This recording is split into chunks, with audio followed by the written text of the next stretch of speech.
എനിക്കറിയാവുന്ന എന്റെ പെങ്ങള് അടിയും കൊണ്ട് വരില്ല. അത് കറക്റ്റാ. അപ്പോൾ അതിന്റെ അർത്ഥം ഇവിടെ ഒന്നും സംഭവിച്ചിട്ടില്ലെന്നാണ്.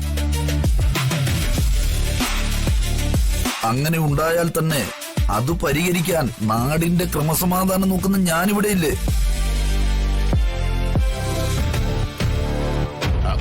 അതല്ല സാറേ. ഇത് മിക്കവാറും സാറിന് പോലീസിനെ വിളിക്കേണ്ടി വരും. പറ ചിന്നു, എന്താണ് സംഭവിച്ചത്?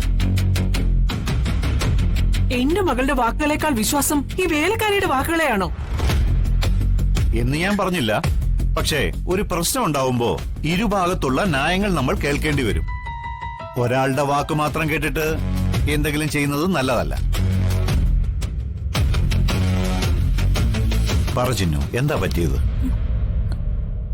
അനസൂയ എന്നോട് ഈ ഡ്രസ്സിന്റെ വില ചോദിച്ചു. എനിക്കറിയില്ലെന്ന് ഞാൻ പറഞ്ഞു.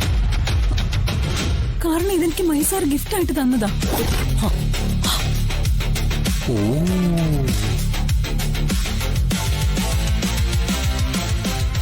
മഹി, നിനക്ക് ഗിഫ്റ്റ് തന്നോ?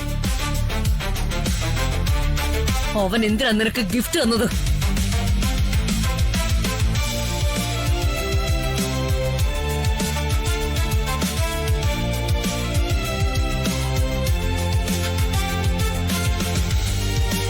മഹി, നീ എന്തിനാ ഇവൾക്ക് ഗിഫ്റ്റ് വാങ്ങിക്കൊടുത്തത്? നീ ഇങ്ങ് വാ.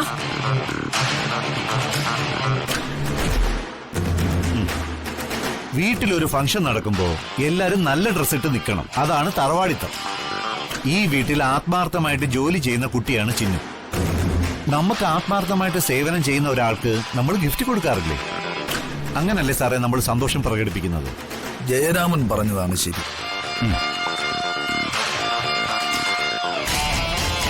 നല്ല രീതിയിൽ ജോലി ചെയ്യുന്ന ജോലിക്കാരിയുടെ ആത്മാർത്ഥതയെ നമ്മളെ കൊണ്ട് ആകുന്ന വിധം നമ്മൾ അംഗീകരിക്കണ്ടേ?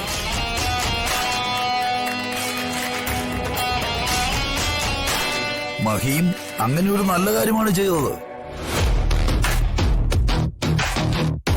അതിന് ഇത്രയും വലിയൊരു പൊല്ലാപ്പുണ്ടാക്കേണ്ട കാര്യം എന്റെ മകൾ ദക്ഷയ്ക്ക് ഉണ്ടായിരുന്നില്ല.